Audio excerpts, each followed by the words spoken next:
I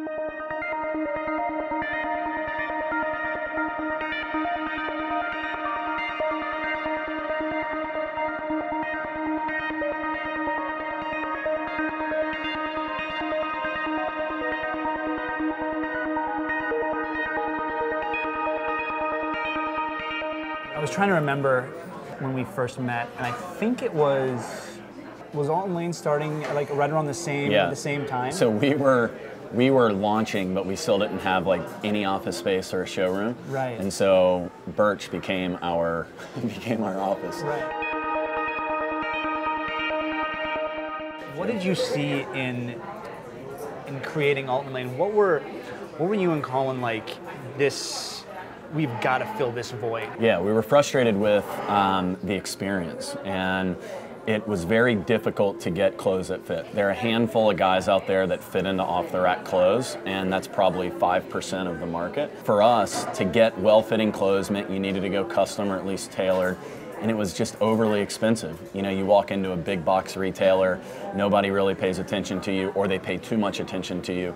And so we looked at the market and said, no one is focusing on the individual, kind of that old kind of hardware store, you know, Main Street feel. And we fought for that, and, you know, 5 years later, we're, you know, on the cusp of opening our, you know, 9th and 10th showrooms. Man.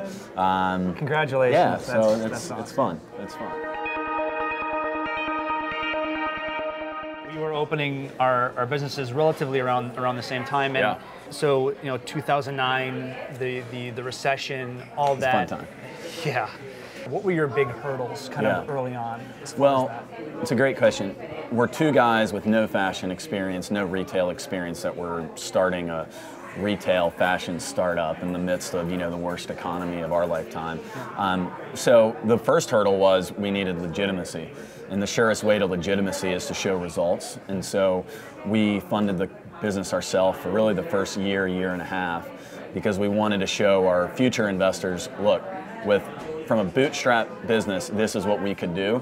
So how much more can we do with the right funding? And so we just got to work, and we learned the good, important lesson of being resourceful, using as many resources as you can get your hands on, being scrappy, but making sure during that time that you're delivering an A+ product. Because if you're not, then ultimately something will unravel. All right, so Peyton, I'm gonna get serious here, and I want you to just kind of very serious. Prepare yourself mentally for this. All right. I'm gonna ask you five questions, and I need honest answers as quickly as possible. The first thing that comes to your head, I would like for you to respond. All right. Yep. I'm in. Okay, Peyton, can you solve a Rubik's Cube? I'd like to say I could, but no, I cannot. How much time am I given? No, you need to do the Rubik's Cube? Yeah. 10 minutes. Oh, sure, 10 minutes, yeah. But, okay. Yeah. All right. No. What's the longest you've ever grown your hair? In college, I really wanted some frat wings that would just perfectly come out from the same hat I wore every day. Yeah. And that's as long as it got. I'll be honest, I'm not one of those guys that, you and Jeremy could pull off long hair. I'm just not. I don't look cool with long hair, man. Well, Peyton, seriously, thank you so much for taking your time today, and I really appreciate you coming in and doing this with us. And yeah, Birch has been an intimate part of our business. I mean, literally our earliest, most formative days were spent in your shop, coming up with, we still have our moleskins filled with our ideas as we would go back and forth sitting at a table at Birch. And at some point I should take one of those and frame it for you guys as like awesome. the first business that was formed in your shop. That's so really cool. Yeah, it's awesome. Pretty cool. Thank you, buddy. Awesome, man. Thank you. Appreciate it very much.